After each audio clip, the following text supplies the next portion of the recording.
ஓம் சாந்தி. சிவனும் நானும் என்ற நிகழ்ச்சியின் நேயர்களுக்கு மனமார்ந்த வணக்கத்தை தெரிவித்துக் கொள்கின்றேன். முதல்ல அந்த சிவ பரமாத்மாவோட எப்படி மனம் புத்தியை இணைத்து தியானம் பண்ணணும் அப்படிங்கிறத பற்றி பார்த்தோம்.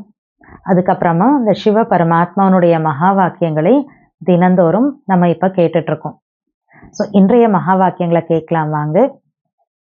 இனிமையான குழந்தைகளே, நிராகாரமான தந்தை தனியாக வரவில்லை, மனித உடலில் வந்து உங்களை இந்த நேரம் அலங்கரித்து கொண்டு இருக்கிறார்.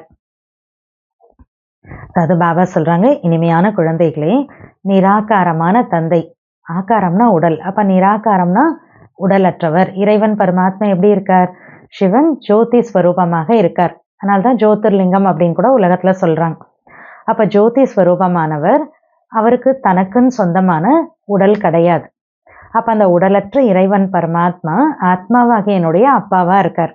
அப்ப அவர் மேல பரந்தாமம் அவருடைய வசிப்பிடத்துல இருந்து கீழே இறங்கி வந்து பிரஜாபிதா பிரம்மா அப்படிங்கிறவருடைய உடல்ல பிரவேசமாகி பிரம்மாவனுடைய வாயை பயன்படுத்தி நமக்கு ஞான யோகத்தை சொல்லி கொடுக்கிறார்.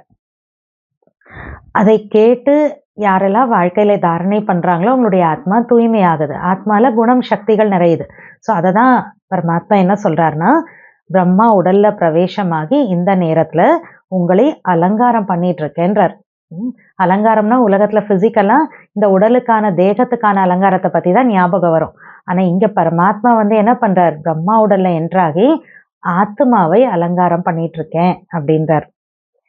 இன்றைய முரளியினுடைய கேள்வி, குழந்தைகள், நீங்கள் நினைவு யாத்திரையில் ஏன் அமர்கிறீர்கள்? நினைவு யாத்திரை அப்படின்னா யோகா பண்றது. நம்ம இப்ப இந்த சிவனோட தியானம்னு சொல்றோம் இல்லையா, அதனுடைய பெயர் இங்க நம்ம சொல்றது ராஜயோக தியானம். அந்த ராஜயோக தியானம் கடவுளுடைய நினைவு தான் இங்க நினைவு யாத்திரைன்னு சொல்றோம். பொதுவா பாருங்க, உலகத்துல பிசிக்கலா என்ன பண்ணுவாங்க, வெவ்வேறு இடங்களுக்கு போய் தீர்த்த ஸ்தலங்களுக்கு போய் யாத்திரைன்னு போயிட்டு வருவாங்க. ஆனா இங்க பரமாத்மா நமக்கு சொல்றது, நம்ம உட்கார்ந்த இடத்துல உட்கார்ந்துட்டே மனதால் புத்தியால் பரமாத்மா வசிக்கக்கூடிய அந்த பரந்தாமம் ஆத்ம உலகத்துக்கு போய் அவரை சந்திச்சு அவரை நினைவு செஞ்சுட்டு மறுபடியும் மனதால எண்ணங்களால கீழே இறங்கி வரும். ஸோ இதுதான் நினைவு யாத்திரை, அதாவது கடவுளை நினைக்கிறது. அப்ப கேள்வி என்னன்னா, குழந்தைகள், நீங்க இப்ப இந்த நேரத்துல நினைவு யாத்திரையில ஏன் உட்கார்றீங்க அப்படின்னு கொஸ்டின் வந்திருக்கு. இப்ப இன்னைக்கு பதில் 5 பாயிண்ட்ஸா கொடுத்துருக்காங்க. ஒவ்வொரு பாயிண்டா பார்ப்போம். ஃபர்ஸ்ட் பாயிண்ட், ஏனென்றால் இந்த நினைவின் மூலமாக தான் நமக்கு நீண்ட ஆயுள் கிடைக்கின்றது. நாம் நோயற்றவர்களாக ஆவோம் என நீங்கள் அறிந்துள்ளீர்கள். இந்த நினைவு பண்றப்ப நீண்ட ஆயுள் கிடைக்குதுன்னு சொல்றாங்க. பாருங்க, உலகத்திலேயே சொல்லுவாங்க, எப்படிப்பட்ட மனமோ அதற்கேற்ற உடல் தான் அப்படின்னு சொல்லுவாங்க. உடல்நிலை சரியில்லை அப்படின்னா கூட பல முறை நம்ம சாப்பிடக்கூடிய உணவு இல்லை எக்ஸசைஸ் இல்லை ரெஸ்ட் கிடைக்கல அப்படின்னா உடல் வந்து பாதிப்பு ஏற்பட்டிருக்கும். பல முறை உடல்ல பிரச்சனை இருக்காது, ஆனா உடல்ல ஏதாவது ஒரு நோய் வருதுன்னா காரணம் என்னவா இருக்கும்னா மனசு சரியில்லாம இருக்கும். மனசு ஏதோ ஒரு விஷயத்த நினைச்சு கவலையில வருத்தப்பட்டிருப்பாங்க. ஏதோ ஒரு விஷயத்தினால ரொம்ப மனசு வந்து டிஸ்டர்ப் ஆகி ரொம்ப டென்ஷன் ஆயிருப்பாங்க. இப்போ அந்த மாதிரி ஆகிறப்ப என்ன ஆகுது? உடல் பாதிப்பு ஏற்படுது. இன்னைக்கு சயின்டிஃபிக்கா உலகத்துல பார்த்தோம்னா மனிதர்களுக்கு 70% வரைக்கும் உடல்ல வரக்கூடிய நோய்களுக்கு காரணம் மனதனுடைய அப்ஸ் அண்ட் டவுன்ஸ் தான் அப்படின்னு சொல்றாங்க. அந்த மாதிரி வரக்கூடிய நோய்களை சைக்காசோமேட்டிக் டிசீசஸ் அப்படின்னு டேர்ம் கூட சொல்றாங்க. ஸோ அப்ப மனசு நல்லா இருந்தா உடலும் நல்லா இருக்கும். அப்ப தியானம் பண்றப்ப என்ன ஆகுது? மனம் ஆரோக்கியமாக ஆகுது. ஏன்னா யோகா பண்றோம், கடவுளை நினைக்கிறோம்னா அவர் அவ்வளோ குணம் சக்திகளை நமக்குள்ள நிரப்புறாரு. நல்ல பாசிட்டிவான விஷயங்கள், ஆக்கப்பூர்வமான சிந்தனைகள் நமக்குள்ள வருது. யோகா பண்றோம்னாவே மனதனுடைய எண்ணங்களால பாசிட்டிவான தாட்ஸ் மூலமா கடவுளோட கனெக்ட் ஆகிறோம்.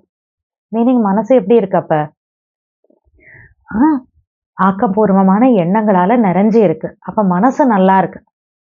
அப்ப மனம் நல்லா இருக்கிறப்ப உடல் நல்லா இருக்கும். மீனிங் நீண்ட ஆயுட்காலம் கிடைக்குது.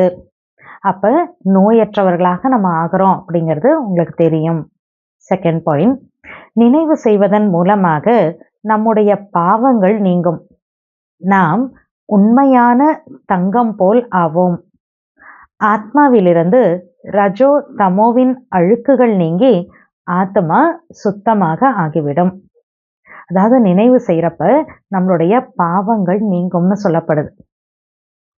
ஒரு நெருப்பு இருக்குன்னு வைங்களேன், நெருப்புல போய் நீங்க எந்த பொருள் போட்டாலும் என்ன ஆகும்? எரிஞ்சு போய் பஸ்மமாகி மிச்சம் மீதி சாம்பல் தான் இருக்கும். அந்த மாதிரி ஆத்மாவாகிய எனக்குள்ளார அநேக பிறவிகளுடைய பாவங்கள் இருக்கு. ஏன்னா ஃபர்ஸ்ட் நம்ம ஆத்மா அப்படின்னு நினைக்கிறப்பவே நமக்கு தெரியும், ஆத்மால மனம், புத்தி, சம்ஸ்காரம்னு 3 விஷயங்கள் இருக்கு. அப்ப ஆத்மானான்னு ஒரு உடல் மூலமா என்னெல்லாம் செய்யறேனோ, நல்லதோ கெட்டதோ என்னெல்லாம் பண்றேனோ அது எல்லாமே ஆத்மாவாகிய எனக்குள்ளார பதிவாகுது. அர்த்தம், பாவ புண்ணியத்தினுடைய கணக்கு ஆத்மால ரெக்கார்ட் ஆகுது. அப்ப நான் ஆத்மா எவ்வளோ பிறவிகள் எடுத்திருக்கேன், ஒவ்வொரு பிறவிகள்லையும் நான் செய்த பாவங்கள் புண்ணியங்கள் எல்லாமே ஆத்மால பதிவாகி இருக்கு. இப்ப தியானம் பண்றேன், இறைவனை நினைக்கிறேன் அப்படின்னா இப்ப ஆத்மால இருக்கக்கூடிய அந்த பாவங்கள் எல்லாமே என்ன ஆகுது? அந்த நெருப்புல எப்படி ஒரு பொருள் எரிந்து பஸ்மம் ஆயிடுதோ அந்த மாதிரி அநேக பிறவிகளுடைய பாவங்கள் யோக அக்னியில பஸ்மமாக ஆயிடுது. ஸோ அப்ப யோக அக்னியில பாவங்கள்லாம் போயிடுச்சுன்னா ஆத்மா எப்படி இருக்கும்? தூய்மையாக இருக்கும். அப்ப உண்மையான தங்கம் போல நான் ஆத்மா ஆயிடுறேன். ஆத்மால இருக்கக்கூடிய ரஜோ தமோனுடைய அழுக்குகள் எல்லாம் நீங்கி ஆத்மா சுத்தமாகுது. பாருங்க, உலகத்துல எந்த ஒரு பொருளா இருந்தாலும் சத்தோ ரஜோ தமோ அப்படின்ற 3 ஸ்டேஜஸை கடந்துதான் ஆகணும். ஒரு வீடே எடுத்துக்கோங்களேன், ஃபர்ஸ்ட் எப்படி இருக்கும்? ரொம்ப புதுசா இருக்கும். அப்புறம் ஒரு மீடியம் ஸ்டேஜ், ஒரு பர்டிகுலர் ஒரு 80 வருஷம் 100 வருஷம் அப்படின்னா பாலஞ்சு போயிடுச்சு பில்டிங்கு, அவ்வளோதான், இதை ஃபினிஷ் பண்ணோம், இதை தரமட்டமாக்கிட்டு வேற ஒன்று தான் புதுசாக கட்டணும்னு. ஸோ சத்தோ ரஜோ தமோ, அதாவது ஒரு உயர்ந்த நிலை, நடுநிலை, கீழான நிலை. அப்ப ஆத்மால ஸ்வர்க்கத்துல இருந்தப்ப எப்படி இருந்தோம்? சத்தோ பிரதான் பியூரா இருந்தோம், பிரச்சனை இல்லை. ஆனா துவாபரயுகம் கலியுகத்துல ஆத்மால கெட்டதெல்லாம் வந்ததுக்கு அப்புறமா ஆத்மாவோட நிலை கொஞ்சம் கொஞ்சமா ரஜோ தமோ அப்படின்னு கீழே இறங்கிடுச்சு. அப்ப கீழே இறங்க இறங்க அந்த அழுக்கு எல்லாம் என்ன ஆயிடுச்சு? பாவத்தோட அந்த அழுக்கு குப்பை எல்லாம் ஆத்மால சேர ஆரம்பிச்சிருச்சு. இப்ப யோகா பண்றப்ப அந்த ரஜோ தமோனுடைய அந்த அழுக்குகள் எல்லாமே நீங்கி ஆத்மா பியூர் ஆயிடுது, ரொம்ப சுத்தமா கிளீனாக ஆத்மா ஆயிடுது. 3வது, நினைவின் மூலமாகவே நீங்கள் தூய்மையான உலகிற்கு எஜமானர் ஆவீர்கள். தூய்மையான உலகம்னா ஸ்வர்க்கம், சத்யுகம். இப்ப ஸ்வர்க்கத்துல யார் இருப்பாங்க? தேவி தேவதைகள் இருப்பாங்க. அங்க தேவி தேவதைகள் அப்படின்னாவே தூய்மையான ஆத்மாக்கள், அவங்களுக்கு கிடைச்சிருக்கக்கூடிய உடலும் தூய்மையானதாக இருக்கும். ஸோ இப்ப சங்கமயுகத்துல நான் பரமாத்மா சிவனுடைய நினைவுல இருக்கிறப்ப ஆத்மால இருக்கக்கூடிய பழைய பாவங்கள்லாம் அழிய அழிய ஆத்மா தூய்மையான நிலை அடையிற. ஒன்ஸ் ஆத்மா தூய்மையாக ஆயிடுறேன்னா இப்ப இருக்கக்கூடிய இந்த தூய்மை இல்லாத உடல்ல இருக்க முடியாது. இந்த உடல் எப்படிப்பட்டதா இருக்கு? இம்பியூரா இருக்கு. ஏன்னா இந்த உடல்ல ஏதோ ஒண்ணு இல்லாம ஒரு ரிப்பேரிங் கண்டினியூஸா ஏதாவது ஒண்ணு வந்துட்டே இருக்குது. ஏன்னா ஆத்மா இன்னைக்கு இம்பியூரா இருக்கு அதனால. பட் யோகா பண்ணி பண்ணி ஆத்மா பியூர் ஆயிடுச்சுன்னா அதனுடைய பலனாக ஆத்மாவுக்கு ஒரு தூய்மையான, இயற்கையான, நேச்சுரலான அழகு இருக்கக்கூடிய ஒரு அழகான உடல் கிடைக்கும். அப்ப அது எங்க இருக்கும்? புது உலகம், தூய்மையான உலகம் ஸ்வர்க்கத்துல கிடைக்கும். அப்ப யோகா பண்றப்ப தூய்மையான உலகம் ஸ்வர்க்கத்தினுடைய எஜமானனாக நீங்க ஆயிடுவீங்க. 4வது, நினைவின் மூலமாகவே நீங்கள் அலங்கரிக்கப்படுவீர்கள். எது அலங்காரமாகுது? ஆத்மா அலங்கரிக்கப்படுது. இன்னைக்கு உலகத்துல ஆத்மா எப்படி இருக்குன்னா குணம் சக்திகள் இல்லை, கலைகள் இல்லை. அதனால இதெல்லாம் இல்லாதனால ஆத்மா இன்னைக்கு ஏழையா இருக்கு. சோ இறைவனை நினைக்கிறப்ப அவர்கிட்ட இருந்து எல்லா குணம், சக்திகள், கலைகள், பொக்கிஷங்கள் எல்லாமே கிடைச்சிடுது. ஏன்னா கடவுளுக்கு நான் குழந்தையா இருக்கேன் இல்லையா? இந்த சிவனுடைய குழந்தை இல்லையா நான்? அப்ப அப்பா என்ன பண்ணுவாரு? தன்கிட்ட இருக்கிறதெல்லாம் குழந்தைக்கு ஆஸ்தியா கொடுத்துருவார். அப்ப அதே மாதிரி இங்க நினைவு பண்றப்ப பரமாத்மா குழந்தையாகி எனக்கு என்ன பண்றார்? அவர்கிட்ட இருக்கக்கூடிய எல்லாத்தையுமே ஆஸ்தியாக கொடுத்துடுறார். அப்ப அந்த குணம், சக்திகள், கலைகள் எல்லாம் கிடைக்கிறப்ப ஆத்மா ரொம்ப அழகாக, ரொம்ப டெக்கரேட்டடா, அலங்கரிக்கப்பட்டதாக ஆயிடுது. 5வது, நீங்கள் மிகவும் செல்வந்தர்களாக ஆவீர்கள். இந்த நினைவுதான் உங்களை பல மடங்கு பாக்கியசாலிகளாக ஆக்குகிறது. செல்வந்தர், பணக்காரங்க அப்படின்னாவே உலகத்துல நம்ம பிசிக்கலான மணியை தான் யோசிக்கிறோம். பணம் நிறைய இருந்ததுன்னா அவங்க ரொம்ப பெரிய பணக்காரங்க, பணம் இல்லைன்னா ஏழை அப்படின்னு சொல்றோம். இங்க பரமாத்மா மீன் பண்றது தேவையான குணம், சக்திகள், அன்பு, ஒற்றுமை, தூய்மை, நேர்மை, இந்த மாதிரி நல்ல குணங்கள், சக்திகள், சகிப்புத்தன்மை, எதையும் எதிர்நோக்கக்கூடிய விஷயம், தீர்மானம் பண்ணக்கூடிய விஷயம் இல்லையா? ஸோ இதெல்லாம் பெரிய பெரிய விஷயங்களையும் சுருக்கமாக அதனுடைய எசன்ஸ்ஃபுல்லாக விஸ்தாரத்தை சாரத்துல கொண்டு வரக்கூடிய ஒரு பவர், இந்த மாதிரி அட்ஜஸ்ட் பண்ணக்கூடிய பவர், பகுத்தறியக்கூடிய சக்தி, இந்த மாதிரி இந்த எல்லா குணங்கள், சக்திகள் இதெல்லாம் இருந்ததுன்னா ஆத்மா செல்வந்தராக இருக்கு. இதெல்லாம் இல்லைன்னா ஏழை. இப்ப நினைவு பண்றப்ப என்ன ஆகுது? ஆத்மா செல்வந்தராக ஆகிறோம். அப்ப இதெல்லாம் நிறையுதுன்னா பெரிய பணக்காரங்கன்னா உலகத்துல என்ன சொல்லுவாங்க? அதிர்ஷ்டசாலி அப்படின்னுவாங்க. இங்க ஆத்மால இந்த குணம், சக்தி, கலைகள் எல்லாம் நிரம்புறப்ப ஆத்மா செல்வந்தராக ஆகுது. அப்ப இந்த நினைவு மூலமா பல கோடி மடங்கு பாக்கியசாலியான ஆத்மாவாக ஆயிடுறோம். ஸோ நினைவுல ஏன் உட்காருங்க அப்படின்னு கேட்டா, ஏன் உட்காரணும்? ஏன்னா நினைவு மூலமா தான் நீண்ட ஆயுள் கிடைக்குது, நோயற்றவர்களாக ஆகிறோம், நினைவு மூலமா தான் பாவங்கள் அழியுது, உண்மையான தங்கம் போல ஆகிறோம், ரஜோ தமோ போன்ற அந்த அழுக்குகள்லாம் நீங்க ஆத்மா சுத்தமாயிடுது, நினைவு மூலமா தான் தூய்மையான உலகம் ஸ்வர்க்கத்துக்கு எஜமானனாக ஆகிறோம், அந்த நினைவு பண்றதன் மூலமா தான் ஆத்மா அலங்கரிக்கப்படுது, நினைவு பண்றப்ப குணம், சக்திகள்லாம் கிடைச்சி ஆத்மா செல்வந்தராக ஆயிடுது. அப்ப பல கோடி மடங்கு பத்மாபதம் பாக்கியசாலியாக ஆயிடுறோம். தாரணைக்கான முக்கியமான சாரம், பிராக்டிஸ்க்காக 2 பாயிண்ட்ஸ் இம்பார்ட்டண்டா கொடுத்துருக்காங்க. ஃபர்ஸ்ட் ஒன், தன்னைத்தானே சங்கமயுக வாசி என புரிந்து கொள்ள வேண்டும். அதாவது நான் இப்ப எங்க இருந்துட்டு இருக்கேன்? இந்த உலகத்துல இருக்கேன். ஆனா இந்த உலகத்துல இப்ப கலியுகமும் நடந்துட்டு இருக்கு, சங்கம யுகமும் நடந்துட்டு இருக்கு. எது வரைக்கும் நான் பரமாத்மாவை நான் தெரிஞ்சுக்கலையோ, சொல்லுவாங்களே மனம் போன போக்கில் வாழ்க்கை, எப்படி எனக்கு தோணுதோ அப்படி நான் வாழ்வேன், எனக்கு என்ன தோணுதோ செய்வேன், சாப்பிட்டேன், தூங்கினேன், என்ஜாய் பண்ணேன் அப்படின்னா அப்ப கலியுகத்துல இருந்துட்டு இருக்கேன். ஆனா நான் இந்த மாதிரி இருக்கக்கூடிய இந்த தீய கெட்ட உலகத்துக்கு நடுவுல நான் இருந்தாலும் நான் எனது புண்ணிய கணக்கை சேமிக்கணும், இறைவனை நினைச்சு என்னுடைய பாவத்தை அழிக்கணும் அப்படிங்கிற அந்த உணர்வை கொண்டு அந்த எண்ணத்தினால ரொம்ப தூய உணர்வோட கடவுளை நான் நினைக்கிறதுக்கான ஒரு முயற்சியில ஈடுபடுறேன் அப்படின்னா அப்ப நான் சங்கமயுகத்துல வசிக்கக்கூடியவனா ஆயிடுறேன். ஏன்னா இறைவன் இந்த உலகத்துக்கு வந்திருக்கக்கூடிய நேரம்தான் சங்கம யுகம். அப்ப எப்பயுமே தன்னை சங்கம யுகத்தில் வசிப்பவன் அப்படின்னு புரிஞ்சுக்கோங்க. பழைய சம்பந்தங்களை பார்த்தும் பார்க்காமல் இருக்க வேண்டும். பழைய சம்பந்தங்கள்னா இந்த உடலுடைய உறவினர்கள், ஃப்ரெண்ட்ஸு, அப்பா அம்மா, சொந்தக்காரங்க, சித்தப்பா, மாமா, பேரன், கொள்ளு பேரன், எவ்வளோ உடலுக்கான சம்பந்தங்கள் எவ்வளோ நிறையா இருக்கு. ஃப்ரெண்ட்ஸு, கொலீக்ஸு, எத்தனை பேர் இருக்கிறாங்க. அப்ப இந்த பழைய உடல்ல இருக்கக்கூடிய இந்த உறவுகள், சம்பந்தங்களை பார்த்தும் பார்க்காமல் இருக்க வேண்டும். கண்ணை மூடிட்டு இருக்க முடியுமா என்ன? அப்படி இருக்க முடியாதுல்ல. எல்லாருக்கும் நடுவில் கண்ணை திறந்துதான் அவங்களோட சேர்ந்துதான் எல்லா காரியங்களும் பண்ணணும். ஸோ பார்த்துட்டு தான் இருக்கேன், கண்களை திறந்துதான் இருக்கு, ஆனாலும் பார்க்காம இருக்கணும். மீனிங் அப்படின்னா என்ன? கண்ணை திறந்தா பார்க்க தானே செய்வோம், தெரியதானே செய்யும். ஆனா பார்க்காம இருக்கணும்னா அதை பற்றின விஷயங்களை பற்றி நாம யோசிக்காம இருக்கணும். எல்லாரும் என்னுடைய கண் முன்னால தெரியுறாங்க தான், எல்லாரையும் பார்த்துட்டு தான் இருக்கேன்.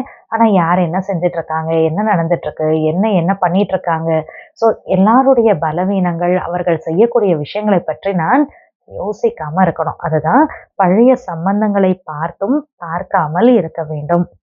நாம் தனியாக வந்தோம், தனியாகவே செல்ல வேண்டும் என புத்தியில் இருக்க வேண்டும். பாருங்க, உலகத்துல எல்லாருக்கும் நடுவுல தான் இருக்கிறேன். ஆனா இந்த உலகத்துக்கு நான் வந்ததும் தனியாதான், ரிட்டனும் தனியாதான் போனோம். பாருங்க, ஆத்மா பரந்தாமத்துல இருந்து கீழே இறங்கி ஒரு தாயினுடைய வயிற்றுல கர்ப்பத்துல என்ட்ராகுது. அப்புறம் குழந்தையா பறக்குது. அப்ப மேல ஆத்ம உலகத்துல இருந்து கீழே இறங்கி நான் ஆத்மாவா வந்தப்ப யார் கூட வந்தேன்? ஜஸ்ட் ஒரு புள்ளி ஆத்மா, உடல் இல்லாம ஒரு தூய்மையான ஒரு சின்ன புள்ளியாக தான் மேல பரந்தாமம் ஆத்ம உலகம் என்னோட வீட்டுல இருந்து கீழே இறங்கி வந்தேன். ஒரு கர்ப்பத்துல என்ட்ராகி குழந்தையா பறந்துட்டேன். அதுக்கப்புறம் அந்த குழந்தைய அப்படியே வந்து கொஞ்சம் பெரியவங்களா ஆகுறாங்க. அதுக்கப்புறம் ஒரு யூத் ஸ்டேஜ், அப்புறம் வயதான முதிய நிலை, அப்புறம் ஆத்மா அந்த உடல்லேருந்து வெளியில போயிடுது. அப்புறம் திருப்பி இன்னொரு தாயினுடைய வயிற்றுல கர்ப்பத்துல என்டர் ஆகி மறுபடியும் குழந்தையா பிறக்கிறேன். இப்படி பர்த் அண்ட் டெத் சைக்கிள்ல நான் வந்துட்டே இருக்கேன். ஆனா, ஒரு நாள் இல்லாம ஒரு நாள் என்னோட வீட்ல பரந்தாம ஆத்ம உலகத்துலேருந்து கீழ வந்தேன் இல்லையா? வந்த வேலை வண்டி ஆர் த அதர் முடிச்சுருவேன் தானே! முடிச்சுட்டேன்னா என்ன பண்ணும்? ரிட்டர்ன் திரும்பி மேல ஆத்ம உலகத்துக்கு தான் போணும். சரி ரிட்டர்ன் திரும்பி போறப்ப எப்படி போணும்? எப்படி வந்தேனோ அப்படி தானே போகணும். இப்ப வரப்ப எப்படி வந்தேன்? தனியா தான் வந்தேன். புள்ளியா வந்தேன். யாரும் என் கூட வரல. எதையும் நான் எடுத்துட்டும் வரல. அப்ப அதே மாதிரி நான் ரிட்டர்ன் திரும்பி போறப்ப கூட, ஆத்மா நான் இந்த உடலை விட்டு புள்ளியாக, தனியாக தான் மேல போகணும். இந்த உடல்ல இருந்தப்ப, என் கூட இருந்த உறவுகள், சொந்த பந்தங்கள், நண்பர்கள், சம்பாதித்தது, படிச்சது, செல்வம் எதுவுமே ரிட்டர்ன் திரும்பி வரப்ப, போறப்ப என் கூட வராது. யோசிச்சு பாருங்க. யாராவது இறந்துட்டாங்கன்னா சொல்லுவாங்க இல்லையா? இறந்தவங்களோட யார் போறாங்க கூட? யாருமே கிடையாது. இல்லையா? தனியா தான் வந்தேன். தனியாக தான் நான் ரிட்டர்ன் திரும்பி போகணும். இது இந்த ஒரு புரிதல், இந்த ஒரு மெச்சூரிட்டி எனக்குள்ள இருந்துட்டு இருக்கணும். ஸோ, என்னை நான் சங்கம யுகத்தில் வசிப்பவன் அப்படின்னு புரிஞ்சுக்கணும். பழைய சம்பந்தங்கள பார்த்தும் பார்க்காம இருக்கணும். அத பத்தி யோசிக்காம இருக்கணும். நான் தனியா தான் வந்தேன். தனியாக தான் போவேன் அப்படிங்கிறது என்னோட புத்தியில இருக்கணும். ஆக்சுவலா இந்த பாயிண்ட் இருக்கிறப்ப என்ன ஆகும்? தனியா வந்தேன், தனியா போக போறேன். இது புத்தியில இருந்தது அப்படின்னா, நெறைய விஷயங்கள்ல நம்ம அஃபெக்ட் ஆக மாட்டோம். பாதிக்கப்பட மாட்டோம். யாரோ 4 பேர் சண்டை போட்டே இருக்காங்க. நார்மலா இருக்கிறப்ப நம்ம உடல் ரீதியில பார்க்குறப்ப என்ன தோணும் நமக்கு? ஐயோ! ஏன்டா இப்படி பண்றாங்க? எதுக்கு இப்படி பண்றாங்க? இவங்க இப்படி சொல்றாங்க, அவங்க அப்படி சொல்றாங்க. ஒருத்தர் கம்மி இல்ல. எவ்ளோ நெறைய வேஸ்ட் தாட்ஸ் நமக்குள்ள போகுது. ஆனா, நான் தனியா வந்தேன், நான் தனியா போக போறேன். அப்ப ஆஸ் இஃப் என்ன அர்த்தம்? அதுக்கும் எனக்கும் கனெக்டடாவே இல்ல. அப்ப நான் ஈஸியா என்ன ஆயிடுவேன்? டிட்டாச் ஆக முடியும். விஷயங்கள்லேருந்து என்னால விடுபட முடியும். ஸோ இந்த புரிதல் இருந்ததுன்னா, நெறைய விஷயங்கள்லேருந்து ஈஸியா டிட்டாச் ஆயிடுவோம். மனசுல வேஸ்ட் தாட் வராம நம்ம ரொம்ப சேஃபா இருக்க முடியும். தாரணைக்காக செகண்ட் பாயிண்ட். ஆத்மா மற்றும் ஷரீரத்தை தூய்மையாக ஆக்க வேண்டுமானால், ஞானத்தின் 3வது கண் மூலமாக பார்க்கக்கூடிய பயிற்சி செய்ய வேண்டும். கெட்ட பார்வையை விட வேண்டும். ஞானம் மற்றும் யோகத்தினால் தன்னை அலங்காரம் செய்ய வேண்டும். அதாவது ஆத்மா புள்ளி ஒளியாக இருக்கு. இப்ப இந்த உடலுக்குள்ள என்ட்ராகி உடல் மூலமா வேலை பண்ணிட்டு இருக்கேன். ஸோ இப்ப நான் ஆத்மாவையும் தூய்மையாக்கணும், உடலும் தூய்மையாக ஆகணும் அப்படின்னா ஃபர்ஸ்ட் பேசிக்கா அதுக்கு என்ன பண்ணணும்? ஆத்மா அப்படிங்கிற அந்த 3வது கண் மூலமாக மற்றவர்களை பார்க்கக்கூடிய பிராக்டிஸ் வேணும். இந்த பிசிக்கலைஸ் மூலமா பார்க்குறப்ப மற்றவங்க வந்து உடலாக தான் கண்ணில் தெரிவாங்க இல்லையா? பிடிச்சவங்க பிடிக்காதவங்க, ஒயிட்டு பிளாக், ஏழை பணக்காரன், சொந்தக்காரங்க எதிரி, இந்த மாதிரி ஃப்ரெண்டு எனிமி, இது எல்லா டிஃப்ரென்ஸும் தெரியும். ஆனால் ஆத்மாவையும் உடலையும் தூய்மையாக ஆக்கணும்னா பேசிக்கான ஒரு ப்ராக்டிஸ் என்ன வேணும்? நான் ஆத்மா, ஆத்மாங்கிறது என்னது? தேர்ட் ஐ. இந்த உடல்ல புருவத்துக்கு நடுவில் நெற்றியில தான் ஆத்மா புள்ளியா இருக்கு. அப்போ நெற்றி கண் 3வது கண் அப்படிங்கிறது அந்த ஆத்மாங்கிறது தான். அப்போ இந்த 3வது கண் அப்படின்னா இந்த ஆத்மா உணர்வுல இருந்து மற்றவர்களையும் ஆத்மா, நான் எப்படி இந்த உடல்ல புருவத்துக்கு நடுவுல நெற்றியில ஒரு புள்ளியா இருக்கேன், உடல் மூலமா வேலை பண்றேனோ, அதே மாதிரி என் முன்னால நான் யாரெல்லாம் கண்ணில் பார்த்துட்டு இருக்கேனோ அவங்க கூட 2 புருவத்துக்கு நடுவுல நெற்றியில என்னை போல ஒரு புள்ளியா இருக்கக்கூடிய ஆத்மா தான். அந்த ஆத்மா உங்களுக்கு கிடைச்சிருக்கக்கூடிய உடல் மூலமாக காரியங்கள் பண்றாங்க அப்படிங்கிற இந்த உணர்வோடு, இந்த பார்வையோடு மற்றவர்களை பார்க்கறதுக்காக ப்ராக்டிஸ் பண்ணும். ஸோ அப்ப நானும் ஆத்மா புள்ளி, அவங்களையே ஆத்மான்னு பார்க்கறேன்னா, அப்ப தேகம் கண்ணில் தெரியாது. அப்போ உடல்னு பார்க்கறப்ப பிடிக்கும், பிடிக்காது, அன்பானவங்க, இல்ல ஒருத்தரை பார்த்தா வெறுப்பு வருது. இப்ப இந்த மாதிரி இருக்கக்கூடிய வித்தியாசங்கள்லாம் நமக்கு வராது. ஏன்னா நான் யாரை பார்க்குறேன்? ஆத்மாவை பார்க்குறேன். அப்ப ஆத்மான்னு பார்க்குறப்ப என்ன ஆகும்? ஆத்மால இருக்கக்கூடிய அன்பு, அமைதி, தூய்மை, ஞானம், குணம், சக்தி, இந்த விஷயங்கள் தான் வெளிப்படும். ஸோ அதனால ஆத்மாங்கிற அந்த 3வது கண் மூலமா மற்றவங்களையும் ஆத்மான்னு பார்க்கறதுக்கான ப்ராக்டிஸ் பண்ணணும். கெட்ட பார்வையை விட்டு விட வேண்டும். அப்படின்னா தேகத்தை பார்க்கக்கூடிய அந்த பார்வையை விட்டுடணும். ஞான யோகத்தினால் தன்னை அலங்காரம் செய்ய வேண்டும். ஞானம் அப்படின்னா டெய்லி நம்ம கேட்கக்கூடிய இந்த பரமாத்மாவனுடைய மகா வாக்கியங்களை தான் நம்ம ஞானம்னு சொல்றோம். முரளி அப்படின்னு இப்ப டெய்லி கேட்டுட்டு இருக்கீங்களா இது. ஸோ இப்போ அந்த ஞானத்தினுடைய பாயிண்ட்ஸ் விஸ்டம். ரெண்டாவது யோகா, கடவுளை நினைக்கிறோம், அந்த சிவனோட நம்மளுடைய மனம் புத்தியை ஒருமுகப்படுத்துறோம். ஸோ கிளாஸ் கேட்குறோம், மனம் புத்தியை சிவனோட ஒருமுகப்படுத்துறோம். இந்த ஞான யோகம் ரெண்டும் இருக்கிறப்ப ஆத்மா அலங்காரமாக ஆயிடுது. இன்னைக்கு முரளியினுடைய வரதானம் ஆசீர்வாதம் கடவுள் என்ன கொடுக்கிறார்னா, மன் மனாபவ என்று இருந்து அலௌகிக விதியின் மூலம் மன மகிழ்ச்சியை கொண்டாடக்கூடிய தந்தைக்கு சமமானவர் ஆகுங்கள். மன் மனாபவ, ஆக்சுவலா மன் மனாபவ் அப்படிங்கிறது ஸ்ரீமத் பகவத்கீதையில இருக்கக்கூடிய வார்த்தை. அப்ப மன் மனாபவ அப்படின்னா என்ன அர்த்தம்னா, மனதை என் ஒருவனிடம் ஈடுபடுத்துங்கள். அதாவது தன்னை ஆத்மா புள்ளின் புரிஞ்சு ஜோதியாகி இருக்கக்கூடிய என்னோடு உங்களுடைய மனம் புத்தியை ஈடுபடுத்துங்க, ஒருமுகப்படுத்துங்க அப்படிங்கிறது தான் அந்த மன் மனாபவ் அப்படிங்கிற வார்த்தையினுடைய அர்த்தம். ஸோ இன்னைக்கு ஆசீர்வாதம் என்ன வரதானம்னா, மன் மனாபவ அப்படிங்கிற அந்த ஸ்திதியில இருந்து அலௌகிக விதி மூலமாக, இதுல ஒரு விஷயம் தெரிஞ்சுக்கணும். லௌகிகம் அப்படின்னா இந்த உடல் சம்பந்தப்பட்ட விஷயங்கள் எல்லாமே லௌகிகம். உடலை சார்ந்த உறவுகள், போடக்கூடிய துணிமணிகள், உடலுக்கு சார்ந்த ஒரு இடம், பொருள், மக்கள், இது எல்லாமே லௌகிகம். அலௌகிகம்னா ஆத்மாவை பற்றிய விஷயங்கள். ஆத்மாவனுடைய குணங்கள், ஆத்மாவனுடைய தந்தை, ஆத்மாவனுடைய உறவுகள், அப்ப ஆத்மால இருக்கக்கூடிய சக்திகள், இதெல்லாமே என்னது? அலௌகிகம். அப்ப மன் மனாபவ அப்படிங்கிற அந்த ஸ்திதி, அந்த நிலையில இருந்து அலௌகிக விதி மூலமா மன மகிழ்ச்சியை கொண்டாடக்கூடிய, அப்படின்னா சந்தோஷமா என்ஜாய் பண்ணக்கூடிய, மன மகிழ்ச்சியை கொண்டாடக்கூடிய தந்தைக்கு சமமானவர் ஆகுங்கள். தந்தை அப்படின்னா இங்க பரமாத்மாவை நம்மளுடைய அப்பான்னு சொல்றோம். கடவுள் தான் நமக்கு அப்பாவா அம்மாவா இருக்கார். ஸோ அப்ப தந்தைக்கு சமமானவர்னா இறைவனுக்கு சமமானவராக நம்ம ஆகணும். ஸோ இதனுடைய டீட்டெயில் விளக்கம் இன்னைக்கு கொடுத்திருக்காங்க. சங்கம யுகத்தில் நினைவார்த்தத்தை கொண்டாடுவது என்றால் பாப் சமான் ஆவது ஆகும். இது சங்கம யுகத்தின் அழகாகும். அதாவது இப்ப இருக்கக்கூடிய இந்த நேரம் பரமாத்மா இந்த உலகத்துக்கு அவதரிச்சிருக்கக்கூடிய நேரம் சங்கம யுகம். இந்த நேரத்துல நினைவார்த்தமாக, அதாவது நினைவு சின்னமாக நம்ம நிறைய விழாக்கள்லாம் கொண்டாடிட்டு இருக்கோம். அதெல்லாம் கொண்டாடுறோம்னா தந்தைக்கு சமமாகறோம்னு அர்த்தம். ஸோ இதெல்லாம் கொண்டாடுறதே, செலிப்ரேட் பண்றது சங்கம யுகத்தினுடைய அழகு.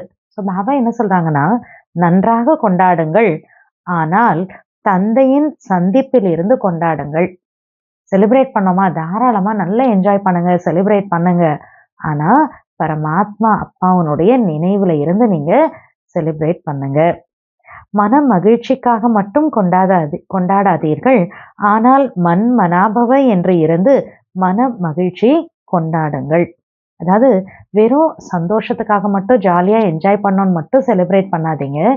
கடவுளோட இருந்து என்ஜாய் பண்ணி செலிப்ரேட் பண்ணுங்க. அலௌகிக விதியின் மூலம் அலௌகிக மன மகிழ்ச்சி அழிவற்றதாக ஆகிவிடும். அப்ப கடவுளோட நினைவுனா ஆத்ம உணர்வுல இருந்து பரமாத்மாவை நினைக்கிறேன், அந்த ஸ்திதியில இருந்து என்ஜாய் பண்ணி ஒவ்வொரு நினைவு சின்னமான விஷயங்களை ஃபெஸ்டிவல்ஸை செலிப்ரேட் பண்ணுங்க. அப்ப அந்த மாதிரி நம்ம அலௌகிக்க இந்த விதிமுறையில இருந்து நம்ம அந்த விஷயங்களை செலிப்ரேட் பண்றோம் அப்படின்னா, அப்ப கிடைக்கக்கூடிய அந்த மன மகிழ்ச்சி கூட எப்படி இருக்குமா, அழிவற்றதாக மாறிவிடும். சங்கமயுக தீபாவளிக்கான விதி, உண்மையிலே தீபாவளி கொண்டாடுறோம்னா அது எப்படி கொண்டாடணும்? தீபாவளிக்கான விதி, பழைய கணக்குகளை முடிக்க வேண்டும். ஒவ்வொரு சங்கல்பம், ஒவ்வொரு நேரமும் புதியது, அதாவது அலௌகிகமாக இருக்க வேண்டும். அதாவது என்ன சொல்றாங்க அப்படின்னா, பொதுவாகவே உலகத்துல கூட தீபாவளி கொண்டாடணும்னா பழைய கணக்கெல்லாம் முடிச்சுட்டு அன்னிலேருந்து புது கணக்கை ஆரம்பிப்பாங்க. ஸோ அதே மாதிரி அது ஸ்தூலமான ஒரு பிசிக்கல் லெவல்ல கணக்கு வழக்கு ஃபினிஷ் பண்ணி புது டேட் போட்டு புதுசா கணக்கு எழுத ஆரம்பிப்பாங்க, அக்கௌண்ட்ஸ் நியூவா வைக்க ஆரம்பிப்பாங்க. இங்க பாபா என்ன சொல்றாருன்னா, சங்கம யுகத்துல உண்மையான தீபாவளி கொண்டாடுறதுக்கான விதிமுறை என்னன்னா, ஆத்மால இருக்கக்கூடிய பழைய கணக்குகளை முடிக்கணும். அதாவது ஒவ்வொரு சங்கல்பம், ஒவ்வொரு தாட், எண்ணம் ஒவ்வொரு நேரம் கூட புதுசாக அலௌகிகமானதாக இருக்கணும். ஏதோ சம் நியூனஸ், ஒரு புதுமைத்தன்மை எனக்குள்ள நான் கொண்டு வரணும். அப்ப பழைய சங்கல்பம், பழைய சுபாவ சம்ஸ்காரத்தின் கணக்கு, நடத்தைகள் போன்ற அனைத்தும் ராவணனின் கடன்கள். இதை திடமான சங்கல்பத்தின் மூலம் சமாப்தி செய்யுங்கள். பழைய எண்ணம் அப்படின்னா ஏதோ நடந்து முடிஞ்சு போன விஷயங்களை பற்றியெல்லாம் யோசிக்கிறது, ஓல்டு தாட்ஸ். அடுத்தது சம்ஸ்காரம், சுபாவத்தினுடைய கணக்கு. கோவப்படுறது, வெறுப்பில் வர்றது, பொறாமப்படுறது, ஆவேசத்தில் வர்றது, அகங்காரத்தில் வர்றது. ஸோ இதெல்லாம் அந்த பழைய சுபாவ சம்ஸ்காரங்கள். அப்போ பழைய எண்ணங்கள், பழைய சுபாவ சம்ஸ்காரங்கள், என்னுடைய பழைய பேச்சு, நடத்தை, இது எல்லாமே என்னது? ராவணன் மூலமாக எனக்கு கிடைச்சிருக்கிறது. ஸோ இதெல்லாம் இப்போ நான் என்ன பண்ணணும்னா, திடமான சங்கல்பத்தின் மூலமாக ஒரு ஸ்ட்ராங் தாட், இது மேலெல்லாம் நான் ஜெயிச்சு தான் ஆகணும், நான் எனக்குள்ள ஒரு நியூனஸ், ஒரு புதுமைத்தன்மையை நான் கொண்டு வரேன், நல்ல நல்ல விஷயங்களை தான், ஆக்கப்பூர்வமானது தான் நான் கொண்டு வருவேன் அப்படின்னு அந்த ஒரு திட சங்கல்பத்தின் மூலமாக, எண்ணத்தின் மூலமாக இந்த ராவனுடைய விஷயங்கள், பழைய சுபாவ சம்ஸ்காரங்கள், பழைய எண்ணங்கள் எல்லாத்தையுமே இப்போ முடிச்சிடணும், ஃபினிஷ் பண்ணணும் அப்படின்றார். ஸோ இன்னைக்கு ஆசீர்வாதம் என்ன? வரதானம், தந்தைக்கு சமமாக ஆகணும், அதாவது இறைவனுக்கு சமமானவராக ஆகணும். அதுக்காக என்ன பண்ணணும்? மன் மனாபவ அப்படிங்கிற அந்த ஸ்திதியில இருந்து அலௌகிக விதி மூலமா மன மகிழ்ச்சியை கொண்டாடணும். ஒவ்வொரு நிகழ்ச்சி, ஒவ்வொரு நினைவார்த்தமான ஒரு ஃபெஸ்டிவலையும் என்ன பண்ணணும்? செலிப்ரேட் பண்ணணும், என்ஜாய் பண்ணணும். ஆனால் மனதுக்குள்ளார ஆத்மான்னு புரிந்து பரமாத்ம தந்தையினுடைய நினைவுல இருந்து நான் என்ஜாய் பண்ணி செலிப்ரேட் பண்ணணும். அப்ப தந்தைக்கு சமமா ஆயிடுவோம். பழைய கணக்கு வழக்குகள் கூட ஈஸியாக முடிஞ்சு போயிடும். ஸ்லோகன்: விஷயங்களை பார்ப்பதற்கு பதிலாக தன்னை மற்றும் தந்தையை பாருங்கள். ஏதோ நம்மளுக்கு முன்னால 1008 விஷயம் ஏதோ ஒன்று நடந்துக்கிட்டே இருக்கு உலகத்துல நம்மளை சுத்தி. அப்ப அந்த விஷயங்களெல்லாம் பார்த்துட்டே இருந்தேன் அப்படின்னா என்ன ஆகும்? நான் என்ன மறந்துடுவேன். உண்மை அதுதான். உதாரணத்துக்கு பாருங்க, இவங்க இப்படி பண்றாங்க, அவங்க இப்படி பண்றாங்க, இவங்க இப்படி இல்லை, இவங்க இப்படிதான் பண்ணியிருந்திருக்கணும், இவங்க சொன்ன இந்த வார்த்தை சரி கிடையாது, ஏதோ ஒண்ணு நமக்குள்ள ஓடிட்டே இருந்ததுன்னா, அப்ப அந்த விஷயங்களை பார்த்துட்டே இருந்தா நான் என்ன ஆகும்? எனக்குள்ள இருக்க நல்லது கூட மாறிட்டே வந்துடும் இல்லையா? என்ன பார்க்குறோமோ அந்த மாதிரி தானே நம்ம ஆவோம். அப்ப அந்த விஷயங்களெல்லாம் பார்த்துட்டே இருந்தேன்னா அந்த கெட்டதெல்லாம் உள்ளதான் வந்துட்டே இருக்கும். எதுக்கு நான் அந்த விஷயத்த உட்காந்து பார்க்கணும்? அதுல எனக்கு ஏதாவது லாபம் இருக்கா? கண்டிப்பா கிடையாது. என்னுடைய டைம், எனர்ஜி தான் வேஸ்ட் ஆகுது. என்னுடைய தாட்ஸ், எண்ணங்கள் கூட வீண் போகுது. அப்ப பெட்டர் அந்த விஷயங்களை பார்க்கறதுக்கு பதிலாக நான் என்ன பார்க்கலாம்? என்ன நான் பார்க்கணும்? பரமாத்ம தந்தைய பார்க்கணும். என்ன நான் பார்க்கணும்னா, நான் என்னை ஆத்மாவாக பார்க்குறேன். இப்போ ஆத்மாவில் எவ்வளோ நல்லது இருக்குது, எவ்வளோ கெட்டது இருக்குது, எனக்குள்ளே இருக்கக்கூடிய எவ்வளோ, அதாவது பாவ புண்ணியத்தோட கணக்கு எவ்வளோ இருக்குது, எனக்குள்ளே இப்போ ஓடக்கூடிய எண்ணங்கள் கரெக்டாக இருக்கா, ரைட்டா ராங்கா. அப்போ செக் பண்ண என்ன ஆகும்? செக் பண்ணுவேன், எனக்கு தெரிய வரும். அப்போலாம் என்ன நான் மாற்றிக்கவும் முடியும் இல்லையா? இப்போ மாற்றிக்கணுங்கிறப்ப பரமாத்மாவை பார்க்குறேன். இப்போ பரமாத்மாவை பார்க்குறேன்னா அவர்கிட்ட இருந்து சக்தி எடுக்கிறேன். அப்போ என்னை மாற்றிக்கொள்வதற்கான பவர் அவர்கிட்ட இருந்து எனக்கு கிடைக்குது. ஸோ பெட்டர் சுற்றி நடக்கக்கூடிய விஷயங்களெல்லாம் பார்த்து இப்படியே ஆச்சு அப்படியே ஆச்சுன்னு நினச்சி கஷ்டப்பட்டு கவலைப்பட்டு வருத்தப்படுறதுக்கு பதிலாக பெட்டர் ஏன் விஷயங்களை பார்க்கணும்? விஷயத்தை பார்க்கறதுக்கு பதிலாக நான் என்ன பார்க்கணும்? என்னுடைய தந்தை பரமாத்மாவை நான் பார்க்கணும். அவர் சொல்லி கொடுக்கக்கூடிய வழிப்படி நடந்தனாவே போதும், இனஃப். ஸோ என்னை பார்க்கணும், பரமாத்மா அப்பாவை பார்க்கணும். ஓம் சாந்தி. ஸோ வாங்க இறைவனுடைய அந்த தியான பயிற்சி நம்ம செய்யலாம். ஓம் சாந்தி. நான் ஒரு அமைதியான இடத்தில் அமர்ந்திருக்கின்றேன்.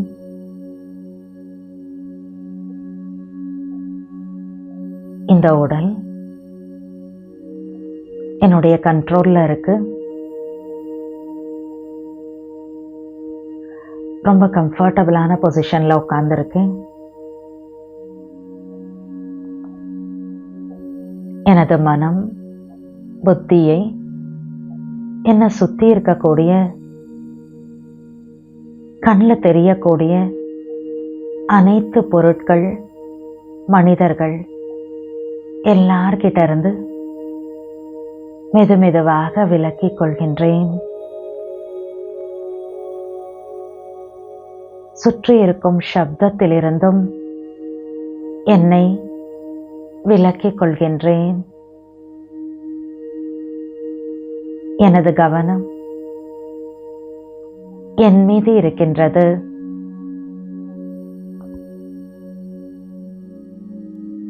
நான் இந்த பெரிய உடலில் இரு புருவங்களுக்கு நடுவில் ஒரு சிறிய நட்சத்திரமாக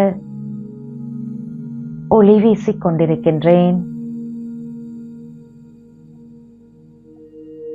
நான் தான் ஆத்மா. இந்த உடலை இயக்கும் உயர் சக்தியாக இருப்பவன்.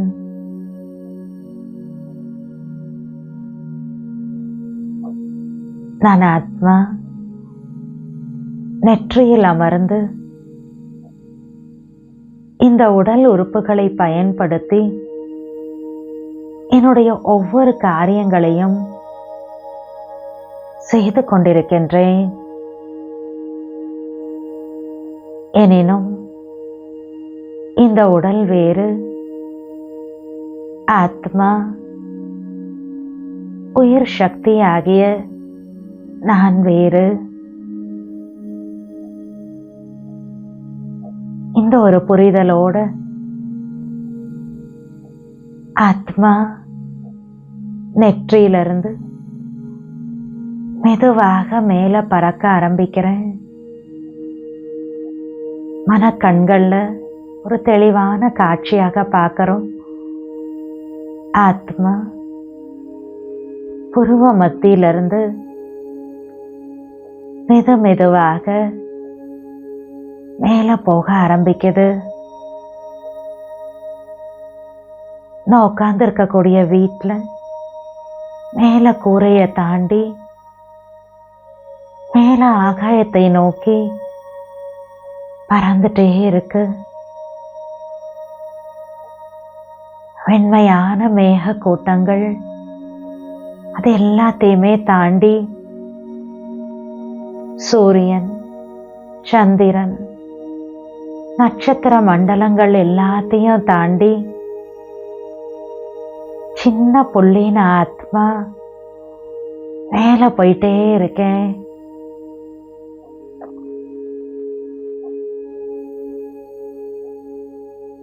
எனது உண்மையான வீடு பரந்தாமம்.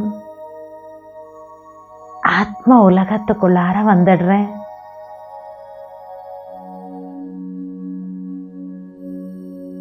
இதுதான் சிவலோகம், பிரம்மாண்டம். பரமாத்மா சிவனின் வசிப்பிடம், சிவாலயம். சிவ பரமாத்மாவை இந்த சிவாலயத்துல பிரகாசமான ஜோதி ஸ்வரூபமாக பார்த்துட்டு இருக்கேன்.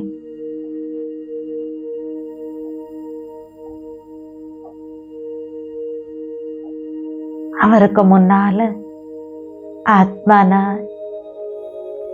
ஜோதி வடிவமாக இருக்கேன்.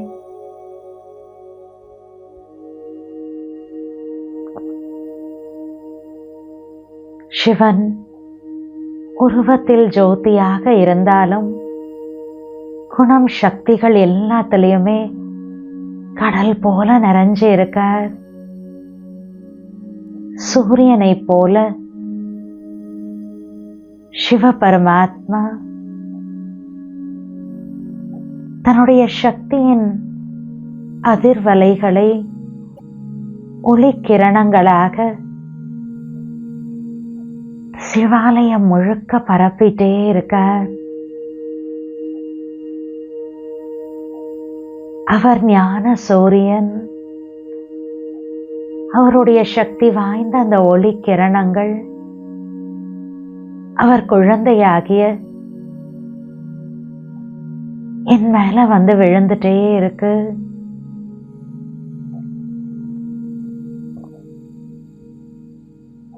பரமாத்ம சிவனின்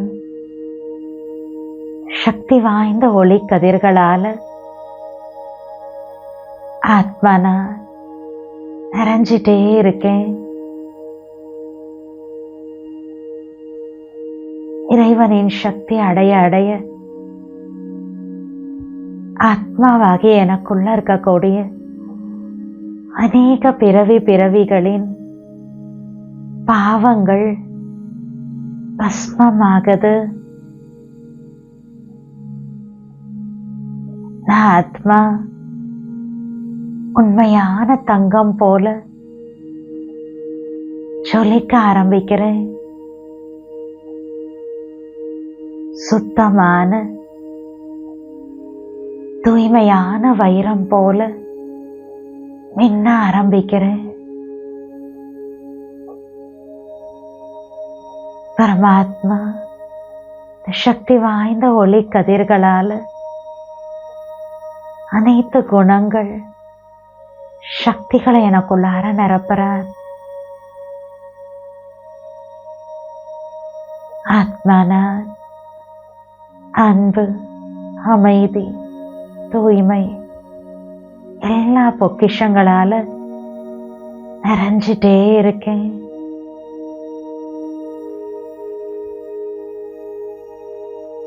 ஆத்மானா இந்த பொக்கிஷங்களால ரொம்ப அழகாக அலங்கரிக்கப்படுறேன்.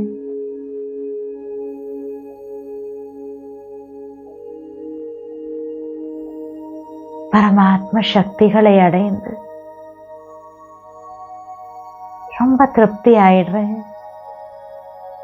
மனதார சிவ பரமாத்மாவுக்கு நன்றி சொல்றேன்.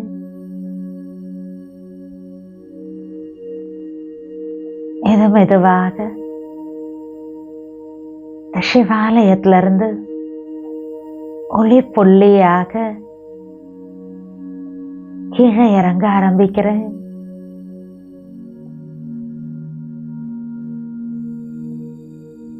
நட்சத்திரம், சந்திரன், சூரியன் எல்லாத்தையும் கிராஸ் பண்ணி வெண்மையான மேக கூட்டங்களையும் தாண்டி சாக்கார உலகத்துல நான் அமர்ந்திருக்கக்கூடிய உடல்ல நெற்றில வந்து உட்கார்ந்துடுறேன். நான் சக்தி நிறைந்த ஆத்மா, ரொம்ப அமைதியான மனநிலையில பவர்ஃபுல்லாக ஃபீல் பண்றேன்.